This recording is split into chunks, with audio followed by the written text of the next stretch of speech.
Hi, everyone, and welcome to Signature West Podcast. I'm your host, Sam West from Palm Springs, California. As you know, I'm a seasoned real estate agent since 1991, and I bring you the podcast to bring you inspiring stories, especially during Pride Month and especially today. My guest today is Jaime Zavala, and he's going to share with us his coming out journey and process. Some call it late to the party. I call it divine timing, right? Why not? Hi, Jaime. Hey, Sam, how are you? I'm good. How are you?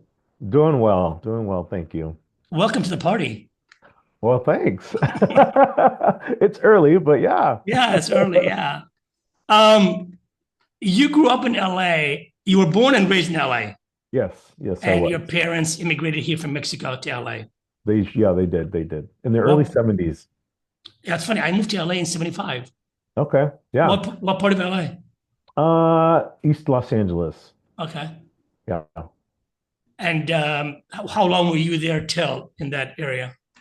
So yeah, I was born in Echo Park, near Dodger Stadium, and then we moved to East LA, very quickly. And then from there we moved to the East San Gabriel Valley.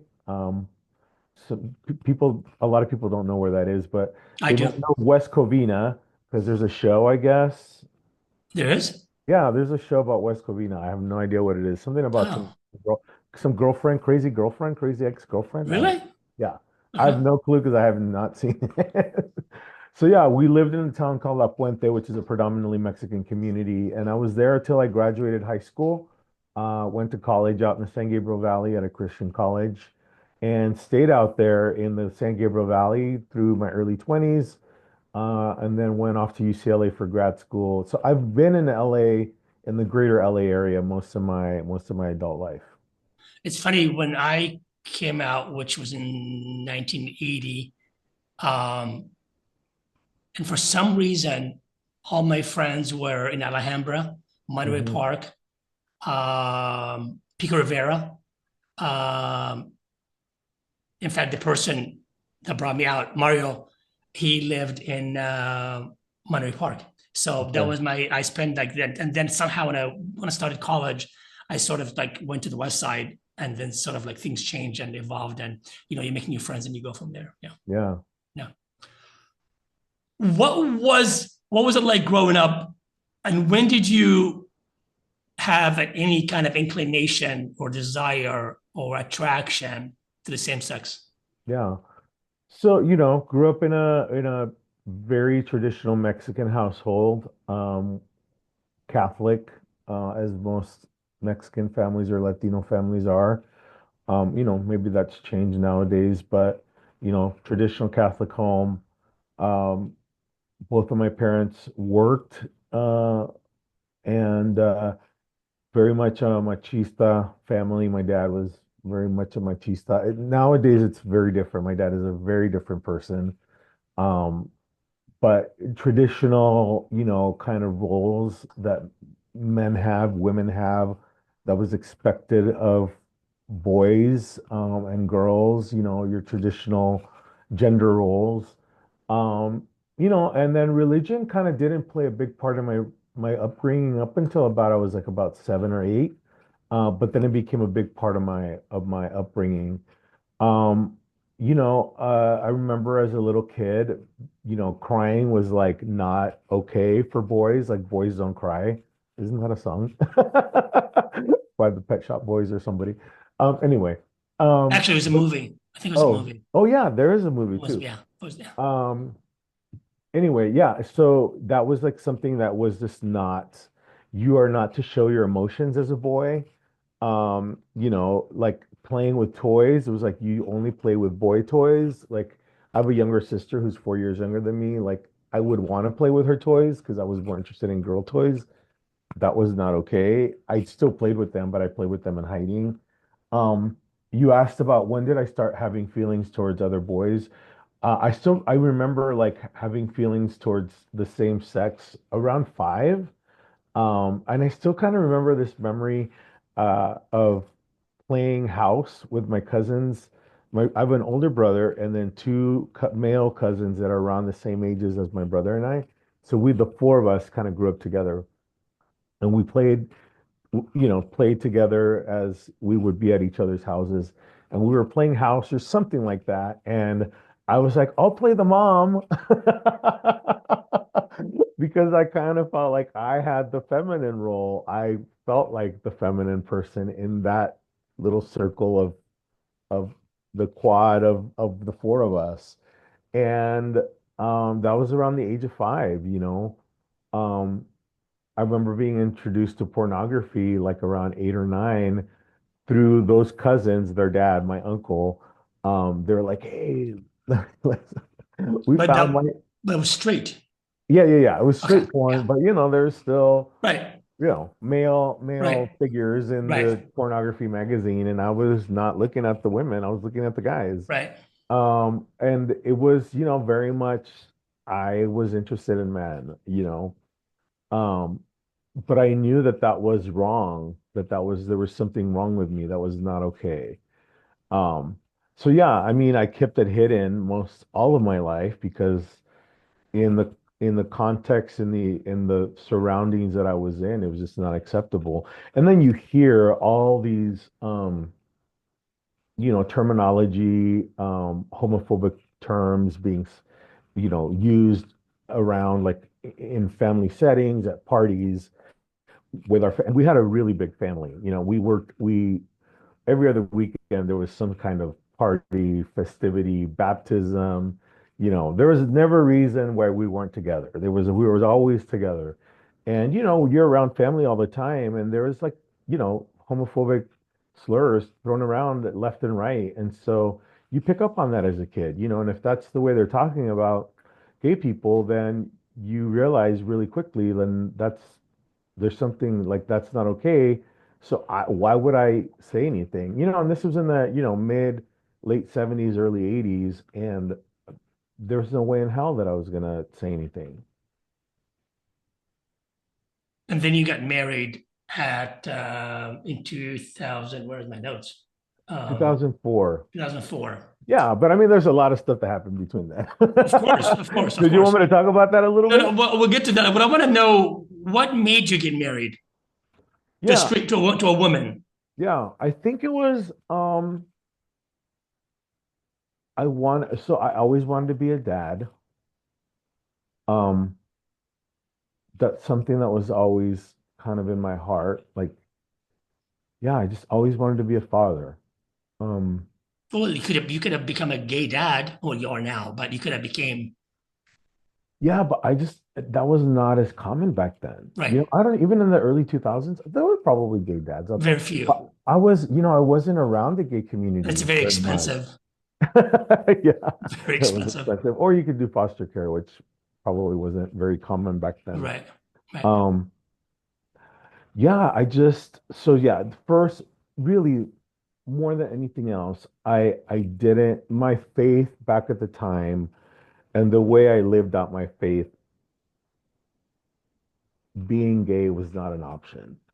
And the interesting thing about the way I was living out my faith, a lot of people are like, they talk about their faith, and I was a Christian. You say that wasn't like in the past. Like you're no longer one. Well, I do. It's for me. It's like, it's a complicated thing for me right now. Like, I don't know if I would call myself a Christian. Maybe I am. Maybe I'm not. I don't know. I Okay. do go to church. Okay. It is a they talk about Jesus. We look at they teach out of the Bible. But the term Christian is such a loaded term, and people are so disgusted by it that I have problems with that term, that I don't want for people to be turned away, that I struggle with that. But I like and I love Jesus as a person, as a figure of, like, hey, I would love for my life to be like his, because he taught good things. But I don't believe in hell. I don't, that kind of traditional teachings of the Christian church, I don't believe in anymore. But all that to say, the church environments that I was in did not say, like, you're gay, you're going to hell. Like, it was more like, okay, if you're gay, that's just not God's best for you. Like, it's just a manifestation of the brokenness of humanity, And it's just like any other brokenness. And so God can heal you from this. And so I believe like, okay, I can be healed, and it could very well be something that I will always struggle with Healed from what? from being gay. So healed from a bad thing. It's a bad to be gay, so I need to be healed. Yes. Okay. So when you got married, how did you meet your wife? I met her at church. Yeah, we met at church, and there was like a group of young adult people. Like there was like a group, like a youth group, but for older people in their mid to late 20s, early 30s. And she joined our group, and she was interested in me. We dated for like, I don't know, a month. I was an A idiot. day. No, no, no, no. I was an idiot. And then she's like, you know what? You treat me better as a friend. And then we just stayed friends forever, for about 4 years. And then I, uh, I went through a journey too of like just doing therapy. I was a part of like these healing groups of Wait, like, hold yes, on, because I'm lost. So okay. when you got married, you got married. So you got married first.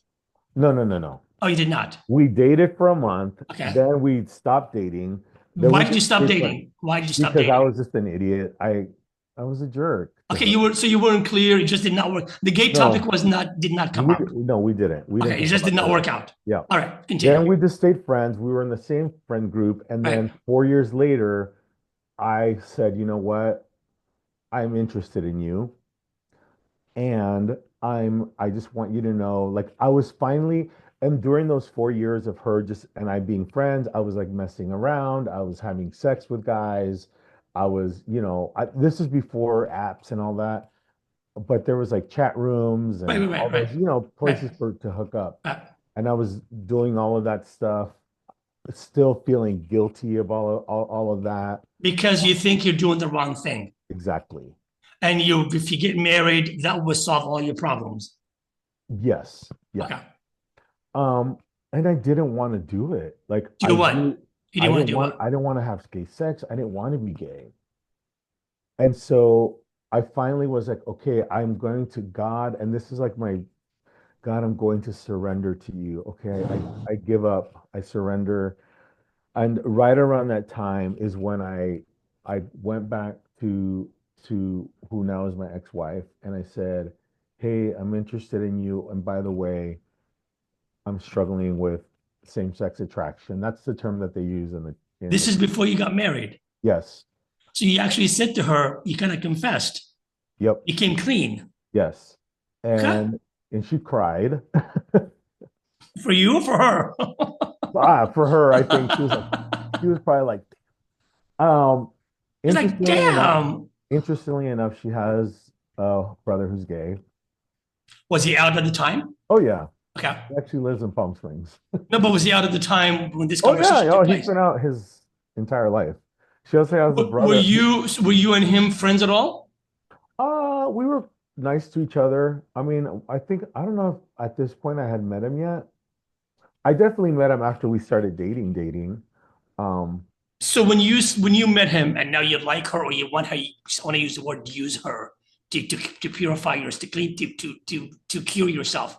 But she has a gay brother. Did you ever think about getting to know him and see what his life is like and maybe become buddies with him since he's something close to her and you know her and he's one of your no, sinner. no, only because um,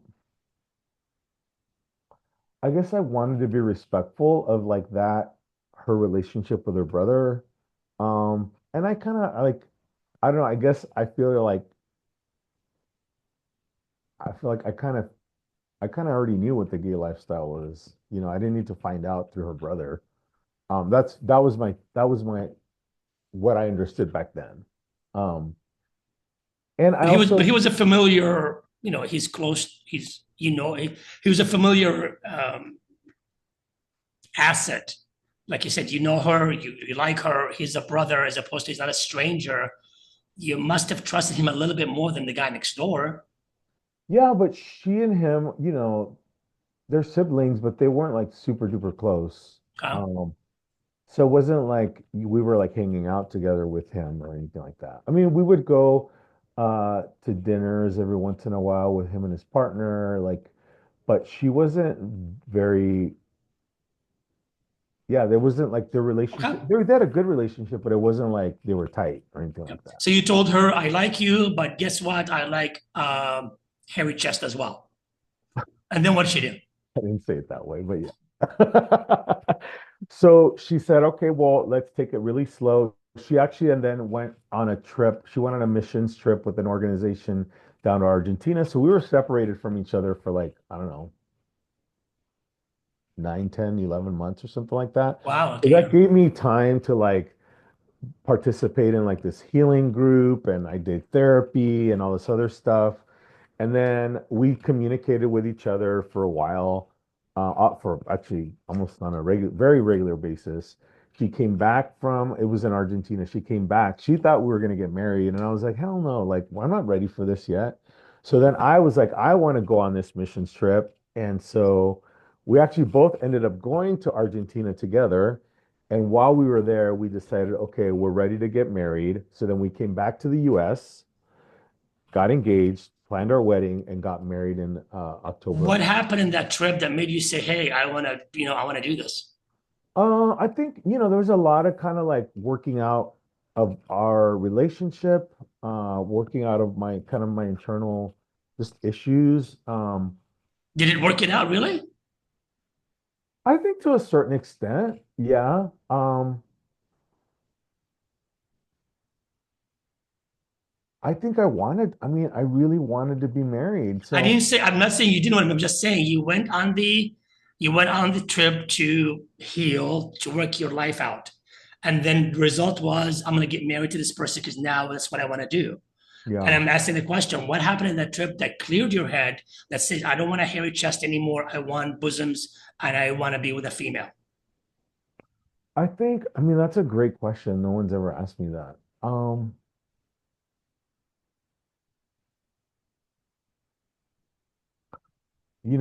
I guess the only thing I can think of is like when you will yourself enough to say, hey, this is what I'm going to do, like you just convince yourself that, That's the key word. You convince yourself. yeah. I mean, we can all do that all day long. I can convince myself now I'm Eric Estrada just because I have dark hair. You know what I'm saying? Because somebody told me one day I look like Eric Estrada. So, but that's what I'm going to get. You convince yourself. So it wasn't about the trip. Nothing happened in the trip. They didn't give you a pill. They didn't give you No. a water to drink that says, okay, now you're A, you're not B. But you somehow, from the trip, you managed to convince yourself that I'm going to go that way instead. It's Yeah, better for me. but there Okay. were a lot of like spiritual experiences that I had that I think are were very real to me. Just about connecting with God or the divine or the universe that were very real, I think. The whole experience is real. None of it is not real. From whatever day one to we're sitting here right now, none of it is not real. It just, I've been around a lot longer. I've been gay a lot longer, and I know that we can convince ourselves and we can talk ourselves into anything. It doesn't matter what it Absolutely. is, whether I want to be with politically or spiritually or emotionally. It doesn't matter. But it's all good. It's not a judgment thing. I just think we're once we become mindful of that, things really make a decision because now what comes next? You guys got married Hmm. and you had children. Yep. So was it having children an act to become a parent, or was it a real emotional, sensational, sensual making love to the person that you love and you want to be with the rest of your life? Um, Ew. Yeah, you're asking hard questions. Um, I think my desire was for it to be the latter, but I think if I'm going to be honest with myself, I think it was the act. Okay. Yeah. Okay. And then, like I said, there's nothing like being a parent and I having children. Like I said, in that era, adopting or having children still is. It's very expensive. And most men on their own, unless make six figures, it's not easy. So hats off to you. You did it organically. And I'm sure they're wonderful kids. Um, and you were married for how long? 15 years. 15 years. In 2000, what happened July 4th in 2019? So at that point, I was leading a double life. I was hooking up with guys, um, using apps. And prior to that, I had met some men through the apps that had become friends. And so I had a gay Instagram and a Friends, gay, friends, or friends, friends? no, friends like buddies. Um, and so I had created I had opened up a gay Instagram account and a gay Facebook account, and then I had my regular life. What's a gay Facebook account? I never understood. What does that mean, a gay Facebook account? Well, we're all my double life. It's only for certain people. Okay. Okay. Yes, yeah, yeah, yeah. All right. Okay. And so because you have to understand, my normal life was very much in the world of Christianity. I worked in a faith-based nonprofit organization. I used to be a pastor of a church in LA. Like a lot of my friends and people that were on my social media are very much Christian people. Like if any of them were to find out like that I was doing this, they would have been like, "What?" Um, and so I had to keep up I was like keeping up a persona, sadly. I mean, that's what I was doing. And so anyway, um, so July 4th of 2019, my wife and my kids and I were down in Carlsbad, visiting a friend and his family, for Independence Day holiday. And, you know, Camp Pendleton is close by. The neighborhood that they live in has a lot of beautiful men who are Marines. And there was a little neighborhood parade. And Pride Month had just happened. And I said something like on my When Pride Month just happened, what does that mean to you as a married man with children? well, I wish I had celebrated Pride, but I couldn't, Right. so I know in my head like this community that I wish I was a part of has just celebrated something that I wish Something that you want to be part of. yeah, but I Right. I can't. Um, so it's in my head, but Right. so in my post, they're having this little neighborhood parade for the 4th of July, and I said something like, "Well, it's not it's not a pride parade, but it'll do," or something like that. To whom? Who do you say that to? I just said I posted a Yeah, picture just of okay. like this little neighborhood 4th of July parade. And I said, well, it's not a pride parade, but it'll do. And then I put a hashtag, I think I'm the only gay guy here. And so I posted it on my gay Instagram and it cross posted onto my straight Facebook account. And I don't know, maybe 2, 3 minutes later, this young man who I was mentoring uh, texted me and said, "Are you gay?" Mentoring as what? Mentoring as a big buddy, a big Yeah. brother. Okay. Hmm. And I said no, but I knew exactly why he asked me that because I was like, he's not on my gay social media account. How do you know what he was asking you for? Because I immediately thought, oh my gosh, this must have gone on my regular Facebook account. And I checked, and sure enough, it was there. And I was like, shit. So I took it down right away. And then about 10 minutes later, my wife sends me a screenshot of it. And she said, what the heck is this? And I was panicking, you know. Um, she was down the street at our friend's house. I was at the little parade, and she said, "Please come to the house." So I rode my bike back to the house, and she's waiting for me at the driveway. And The driveway. she's like, what's going on?" And I said, I was just joking. It was just a joke. She's like, Jaime, she's like, that's not funny. She's like, people don't joke like that. Like, what are you thinking? And How long were you been married at that point? 15, was in 2019, 15 years. So for 15 years before you got married, you came clean to her and you said, I want to marry you, but I have these desires. Hmm. During those 15 years, had the two of you ever discussed, hey, That's a Hyman, good how is the question. desire going? Hi, Yeah, man. Why you looking at that guy so funny today? What's up? I mean, have ever that ever became to a discussion?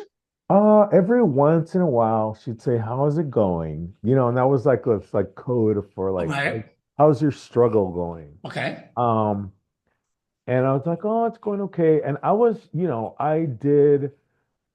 pretty honest about, I was doing okay for most of my marriage. I Well, would, clearly you were having a double life, so that's not doing okay. I said for most of my All marriage. right. And I would like look at pornography. And so and I was very honest about that. And I started going To to whom? her and to my friends and to people You were around me. honest with her that you were having what pornography during your 50s, you're during your marriage. Yep. So she knew. Yeah.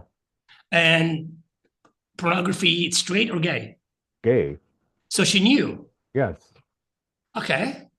And so Okay. I was going to like a 12-step, like Healing program. a 12, no, like a Sex Addicts Anonymous Right. program. Right.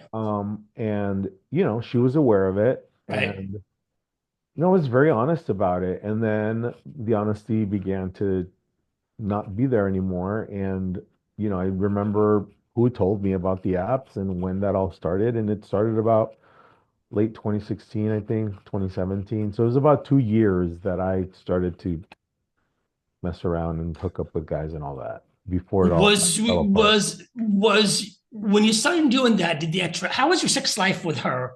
Oh, it was What very after minimal to non-existent. okay, so here's what I always love when I get these stories, and I love this story. I love this conversation. I really do. Because I love humans are so interesting. So here she is. When you posted the thing on Facebook, she's shocked. She's I'm trying to picture this. She's waiting for you in the driveway. Like my mother would wait for me when I'm coming home late from the club. She's waiting at home. Like, what are you? So she's waiting for you, and yet she knows about you. You admitted your porn habits. You're in treatment. You're in whatever you want to call it. You have almost no sex life together. Yet she appears to be shocked. I found that so interesting. I found that so fascinating. Women or men when they do that, like, really, are you really shocked? Yeah. I don't know. I guess you'll have to do a podcast with those people. I don't know. Well, yeah. I think people I think they want to believe. What do you want to believe? Like earlier, you convinced yourself A, B, and C. She convinced herself that even though she has all the information, there's no sex. You're watching porn. You're on this mission trying to hear yourself. Yet, when something finally told her, she acted like, "Is this is the first time I've heard of it?" And I'm not judging her and making fun. I don't know the lady. I'm sure she's wonderful. It's like I said, we're going back to I convinced myself, like you did, and she's doing the same thing. So continue. So now she finds out you basically told her. Yeah, I mean, we kind of went back and forth, and I was trying to lie, for like 10, 15 minutes. And then at one point, I kind of feel like the universe was like, "Hey, here's your chance. There's your Like chance, man. stop lying to yourself, stop lying to How her." old were you then? I was 45. I was Okay. 19. Yeah, I was 45. Um, like it's time. It's time. It's time to be honest with yourself Right. and with everybody else. Right. And so she asked me point blank, "Do you think you're gay?" And I said, "Yeah." Um, and she asked me, "Have you been with people?" And I said, "Yes." Um, and in that conversation, she said some stuff that was really painful just about how I was influenced by um dark spirits and um stuff like that some people believe in. And How old were the kids then? um 19, my son would have been 12 and my daughter would have been like 10.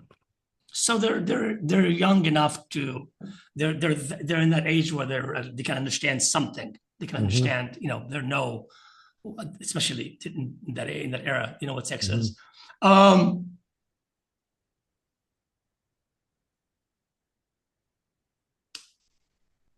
Coming out is never easy. Whether you're Mm-mm. coming out at 45 or coming out at 20. I came out at 20. Coming out is never easy. It just has its own set of, everything is different. Everything has its own trauma.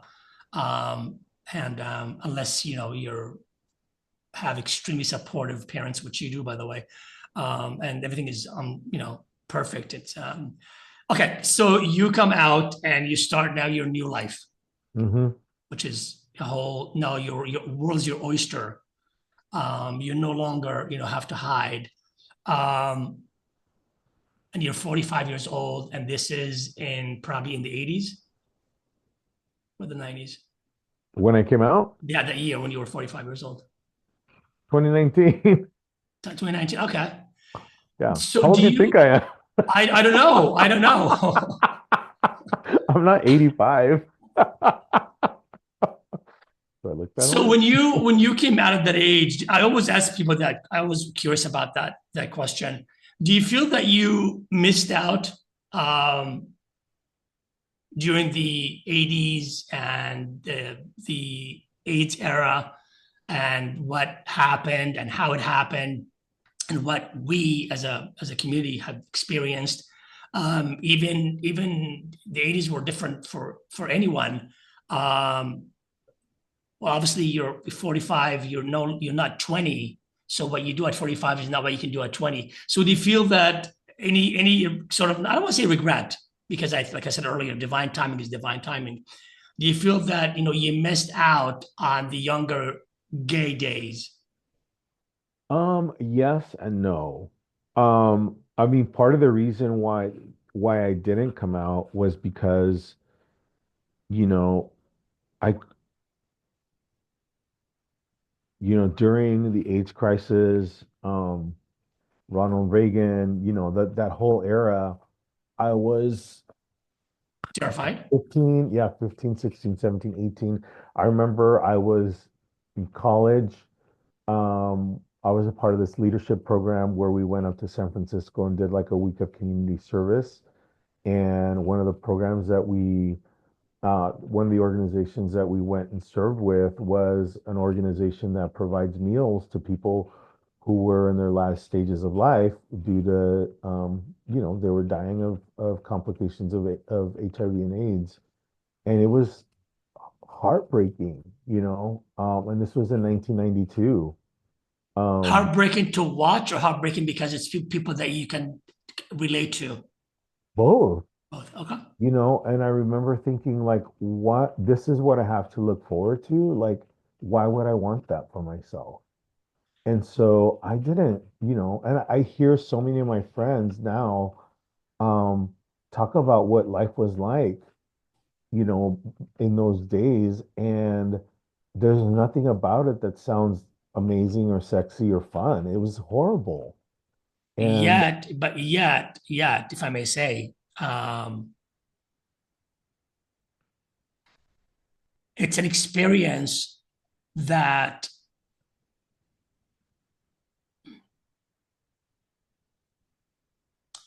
one will never know unless you were there.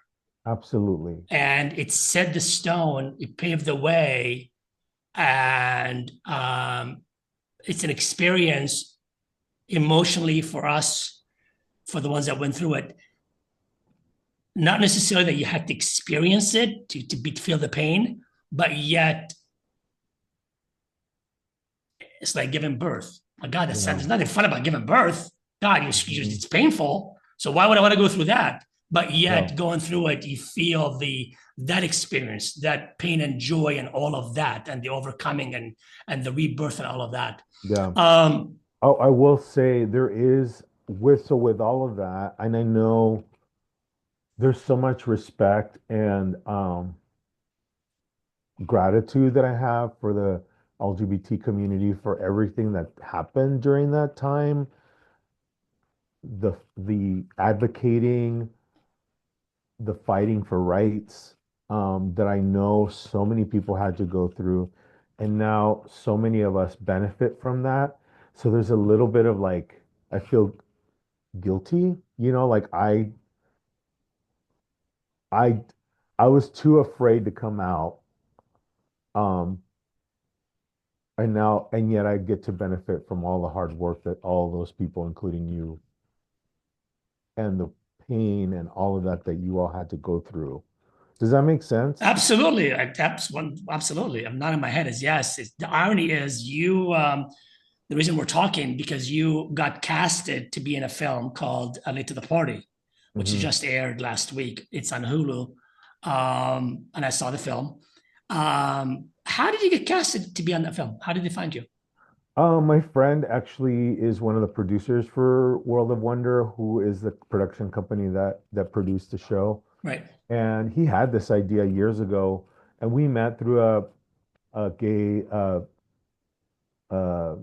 affinity group for people who like outdoor adventure stuff called California Gay Adventures. And so he told me about it, and I was like, "Oh, that's cool." And I said, "Well, when if you ever do it, I do know a group of men who were married to women that is we have a private Facebook group, and you're gonna find a lot of guys who who you might find to be potential folks that you might want to interview."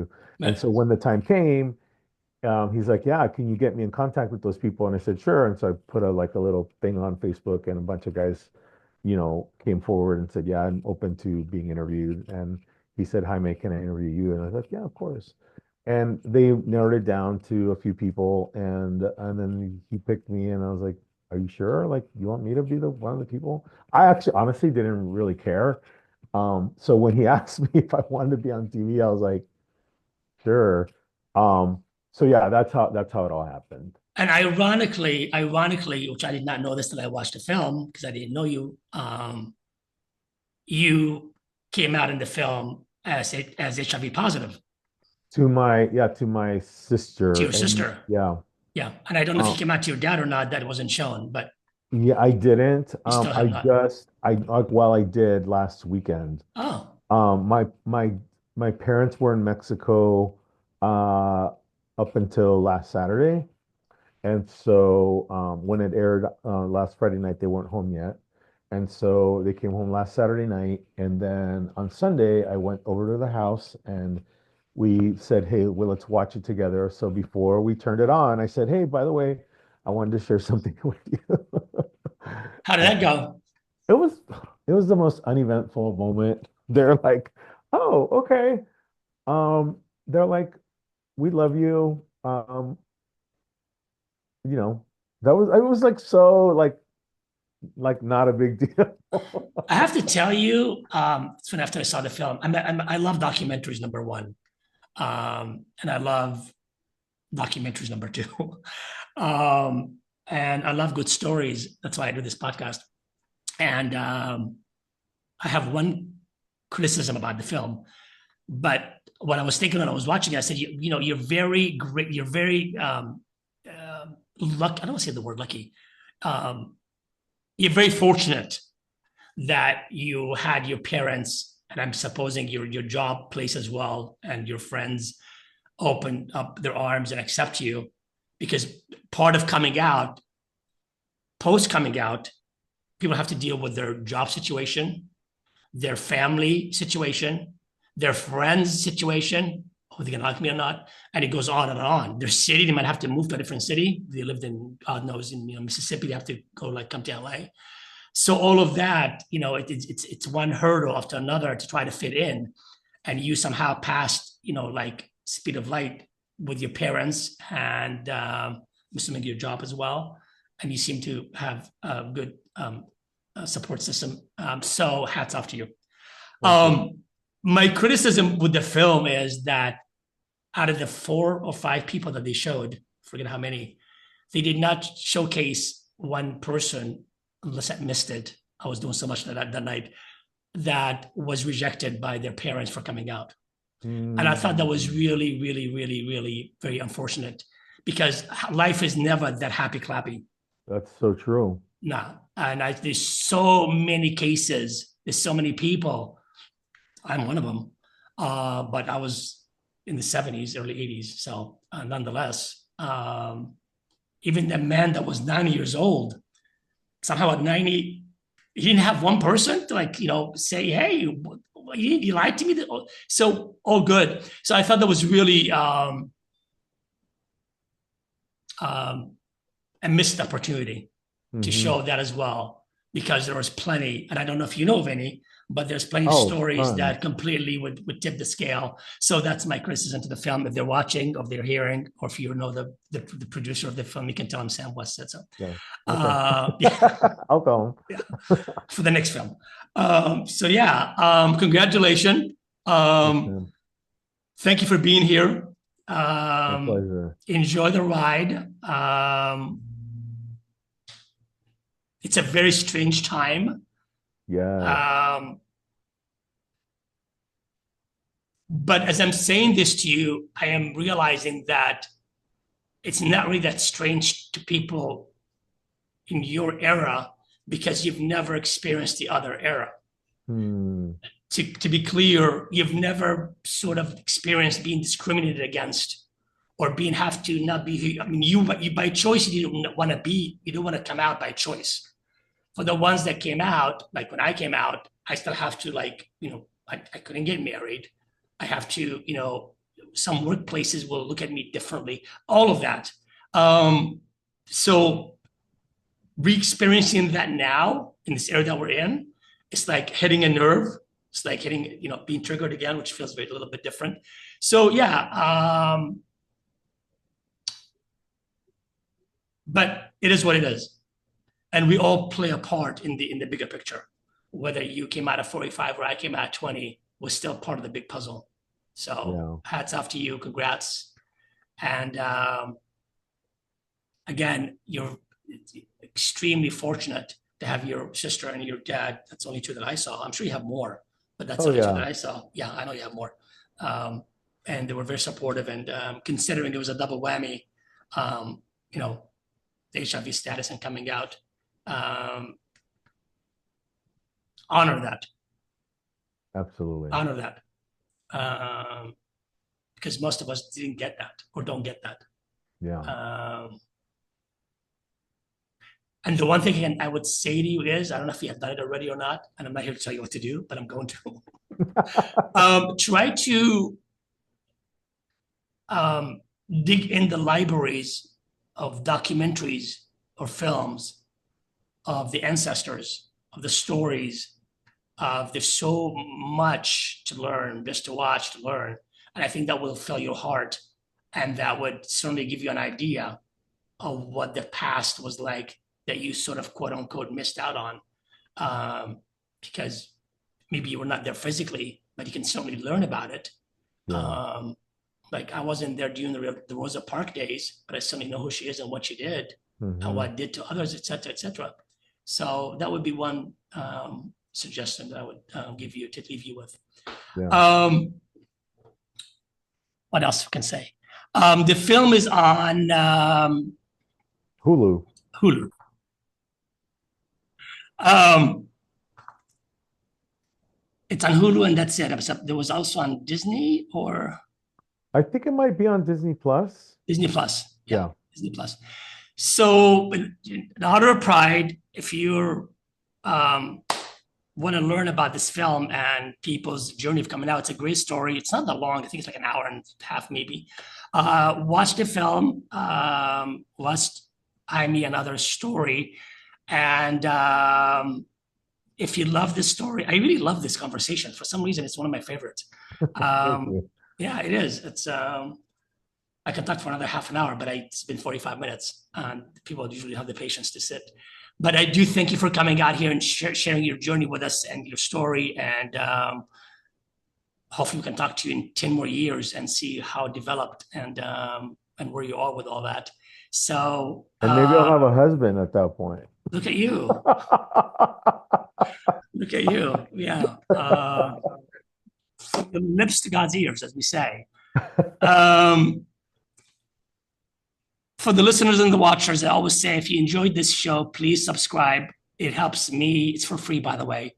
It helps me to bring stories like this to you so we can learn from one another. We can teach one another. And for crying out loud, be kind to one another. So, on that note, happy Pride. And I That's will see you exciting. guys next week. Thank you, everybody. Thank you.